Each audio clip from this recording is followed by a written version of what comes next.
things like acceptable use policy is a good example. If that's globbed in with everything else that you have and you can't pull that out neatly and have the employees sign it, that becomes pretty problematic. Right? That's just a real simple example. One of the common questions I do get is, Kevin, does it matter if I have a 100-page policy or whether I have, 101-page policies? I usually say ask your examiner about that. Format isn't really what's important that way, whether it's 1 or 100, but it should be really easy to create, maintain, and navigate policy. Real easy.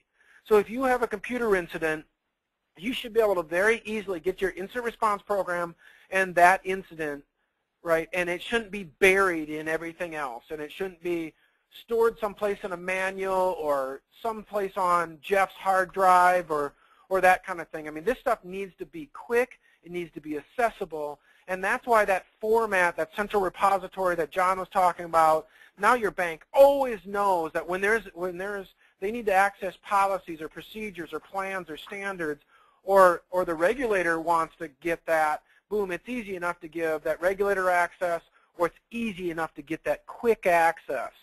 When it's in that glob, that's what gets really hard. You may like your glob, but the question is how effective and usable is it for your bank? Because the rest of the bank doesn't have pride of authorship. And again, I wrote a 250-page dissertation. I have a lot of pride of authorship on that. So I know what you're talking about, putting all those blood, sweat, and tears into that. But the question is that effective for your bank? That was a fantastic answer. Thank you. All right, last question was, does the new FFIEC guidance affect this information security process in any